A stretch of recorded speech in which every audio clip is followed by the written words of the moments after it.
Type 1, type 2 நீரிழிவு நோய்களை பற்றி நாங்கள் கேள்விப்பட்டிருக்கோம். ஜெஸ்டேஷனல் டயபெட்டிஸ் கூட கேள்விப்பட்டிருக்கோம். ஆனால் டைப் 5 நீரிழிவு நோய் அப்படின்னு சொல்கிறாங்க இல்லையா? அப்படின்னா என்ன?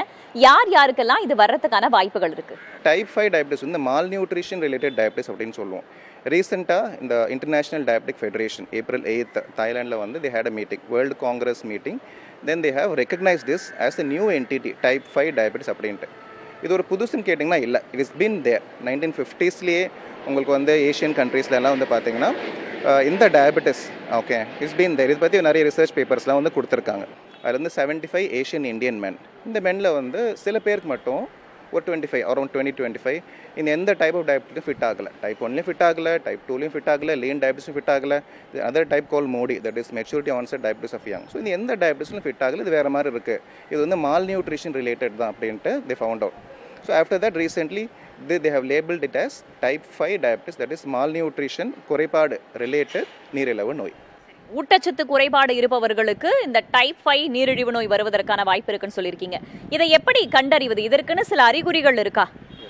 இது வந்து மற்ற நீரிழிவு நோயிலேருந்து கொஞ்சம் வந்து இதோட அறிகுறிகள் வேறு மாதிரி இருக்கும். இது 5ஆக பிரிக்கலாம். முதல்ல வந்து வெயிட் ரிலேட்டட் ப்ராப்ளம். இந்த மாதிரி இருக்கிறவங்களுக்கு, குழந்தைங்களா இருக்கட்டும் இல்லை அடல்ட்ஸாக இருக்கட்டும், வெயிட் சீக்கிரமாக கூடாது, ரொம்ப வெயிட் கம்மியாக இருக்கும். ஒரு ஸ்டண்டட் க்ரோத் சொல்லுவோம், க்ரோத்தே உங்களுக்கு கம்மியாக இருக்கும் ஒன்று.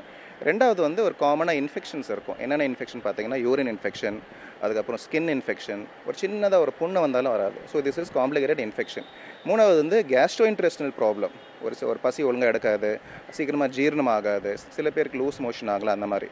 நாலாவது வந்து ஃபெட்டிக், ரொம்ப ஒரு மாதிரி அசதியாக இருக்கும், டயர்ட்னஸாக இருக்கும், நார்மல் வேலையே செய்ய முடியலன்னு சொல்லுவாங்க. அஞ்சாவது சில பேருக்கு வந்து ஒரு பிரெயின் ப்ராப்ளமும் இருக்கலாம், ஒரு மெமரி டிஸ்டர்பன்ஸ், பிரெயின் ஃபாக் அப்படின்னு சொல்லுவாங்கல்ல, அந்த மாதிரி பிரச்சனைகளும் இருக்கலாம். இதற்கான அறிகுறிகள் மாறுபட்டு இருக்குன்னு சொல்லியிருக்கீங்க. சிகிச்சை முறைகள் எப்படி இருக்கும்? டைப் 1, டைப் 2 நீரிழிவு நோயை எப்படி அணுகிறோமோ அதே மாதிரி தான் சிகிச்சை முறைகள் இதற்கும் இருக்கா? வேறு இந்த பேஷண்ட்டுக்கு ரெண்டுத்துலையும் ஃபிட் ஆக மாட்டாங்க. இந்த மெயின் கான்செப்ட் என்னென்னா மால் நியூட்ரிஷன். ஸோ அந்த மால் நியூட்ரிஷனை கரெக்ட் பண்ணணும். என்ன பண்ணலாம்? இந்த புரத சத்துன்னு சொல்லுவோம்ல, ப்ரோட்டீன் இன்டேக் இன்க்ரீஸ் பண்ணணும். நார்மலாக புரத சத்து வந்து பர் டே வந்து ரெக்வயர்மெண்ட் எவ்வளோன்னு பார்த்தீங்கன்னா 0.8 grams per kilograms. For example ஒருத்தர் வந்து ஒரு 70 கிலோ இருக்கார் அப்படின்னா ஒரு நாளைக்கு 50லேருந்து 60 கிராம் ப்ரோட்டீன் தேவைப்படும். கார்போஹைட்ரேட் கம்மியாக தான் தேவைப்படும். ஸோ இந்த பற்றாக்குறையை நம்ம நிறைவேற்றினாலே உங்களுக்கு வந்து பாதி ப்ராப்ளம் செட்டில் ஆயிரும்.